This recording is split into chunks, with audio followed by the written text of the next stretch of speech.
One very useful analogy for seekers who are engaged in the path of surrender or self-inquiry is to consider the analogy to falling asleep. I've used this with my students recently, and I feel like it's a valuable and useful way to think about the process and some of the pitfalls that occur when you try to get somewhere and check on yourself in the process of doing self-inquiry or surrender. So when you try to go to sleep, you follow a certain process. If you're trying to go to sleep, you get into bed, you make yourself warm, comfortable, close your eyes, and you try to relax. And in that process of relaxation, you try to fall away from everything in the waking world. If in the process of doing that, you ask yourself, am I asleep yet? Am I asleep yet? Am I asleep yet? Am I asleep yet? That prevents you from falling asleep. Nor is it possible to expect that you will be able to experience the state of sleep as if you were awake, right? If you say to yourself, "Oh, I insist on knowing in the same way that I know things in my waking life. I insist on knowing what it's like to fall asleep. I want to watch the process. I want to watch sleep."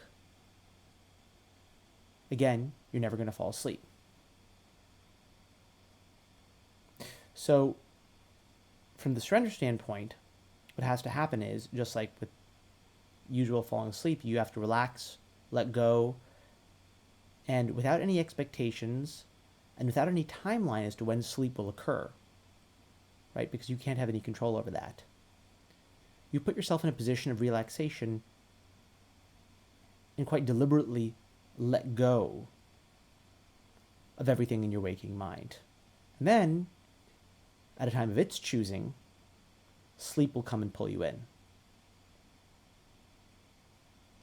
Inquiry might be analogized slightly differently to something like, counting sheep or something like that. You're asked to focus on something in a way very tedious, and which will eventually paralyze and stun the mind. Inquiry could be thought of as asking something like, "Oh, well, what does it mean to be awake if I exclude all the things I'm aware of in the waking state?" That really is pretty much exactly what inquiry is asking. What does it mean to be awake apart from any of the objects that you experience in the waking state? Like, what is waking itself? What is waking itself?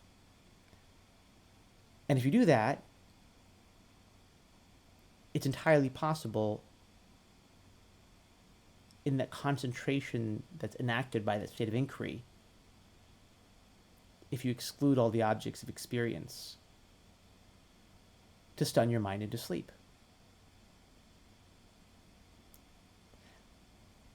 Now, there is a bit of a difference in our goals between inquiry and surrender and falling asleep. And in fact, that surrender or inquiry could lead to sleep itself, or something really very close to it, like quote-unquote yogic sleep, or laya, as it's been said in Sanskrit. It's kind of a well-known obstacle. The mind, when it's very quiet, could go down sort of one of two channels. It could go down the channel of some kind of version of sleep, some kind of trance-like state, some kind of state of temporary peace, temporary silence, temporary blacking out.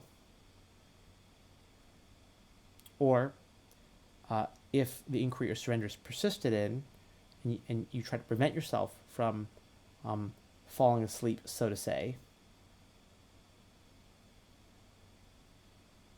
then there's a recognition of something else.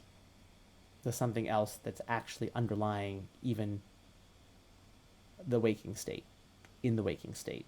Something that's underlying the waking state, in the waking state, the dreaming state, and the deep sleep state, all three. Now, just to be clear, this doesn't mean that I'm suggesting that you shouldn't sleep. You should sleep. As the Bhagavad Gita says, you should, as a seeker, um, moderate your sleep, moderate your food intake. But the point I'm trying to make is we are trying to do something which involves letting go.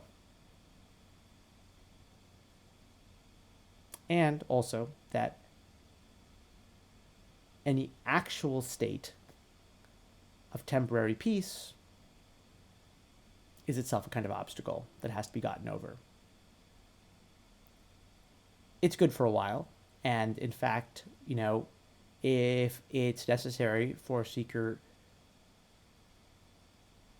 to enjoy states of temporary peace in order to sort of collect their other interests and move it towards inner peace, then that's a perfectly valid stage in the process. But ultimately, temporary peace, relative peace of any kind, that is to say anything which comes and goes, will have to be surrendered or inquired into.